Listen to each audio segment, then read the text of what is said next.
Welcome to Wisconsinology, a collaboration with 91.1 The Avenue and Wisconsinology.com. Today's episode is The Ghost School. Morris Pratt was a land speculator and avid spiritualist when, in 1880, he met Mary Hayes. Mary was Wisconsin's queen of the spiritual realm, which, by the way, is saying a lot. In the aftermath of the Civil War, in the wake of its unprecedented body count, the pseudoscience of spiritualism, the belief that one can contact the dead, had exploded across the nation. Mary Hayes was a former schoolteacher from Waterloo, Wisconsin. At the time of her meeting with Mr. Pratt, she was already a noted spiritual healer who claimed direct contact with powers beyond the veil. As a healer, she worked free of charge and was observed to take on and manifest the symptoms and pains of the sick and dying individuals she attended to. Often, her method of healing was simple dietary advice: eat less and abstain from tobacco, tea, and coffee, which is funny because Mary lived near the center of Wisconsin's fast-growing tobacco industry, which was driven by coffee-inhaling Norwegian immigrants who were about to create what we call today the coffee break, a great moment in history commemorated by a historical marker in Stoughton, Wisconsin. Mary's big moment came when, in 1883, she had visions of starting a mining operation in the Gogebic Iron Range of northern Wisconsin and upper Michigan. It seemed out of the blue. No one had mined in that region before. Her two sons in Ashland, which is near the Gogebic Range, had a land speculation business in the region and were in contact with the only known geologist who had put his boots on the ground amongst those little-known hills. She and her sons created an investment group that included some of her many followers, among them Morris Pratt. The mine became a huge success, and, like Mary, Pratt became wealthy. In thanks to the spirits who had guided Mary Hayes, he created an Institute of Spiritual Learning in Whitewater that would soon bear his name.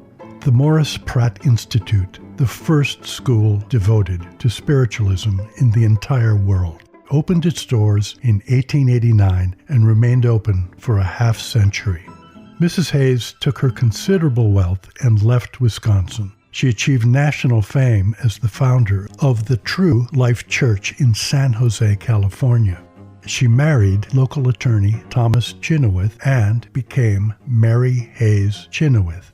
She was a good person and remained a committed philanthropist and healer to the end.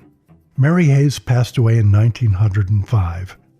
Later, in the 1920s, and once again in the aftermath of a horrific war, spiritualism rose to new heights, although this time it was a major industry run by increasingly clever con men and women who were often backed by major business groups, bilking countless people out of their money.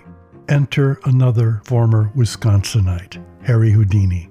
He believed that spiritualism was an entertainment. Anything else was serious fraud. He spent enormous amounts of his personal wealth and nearly brought spiritualism to its knees by revealing their tricks.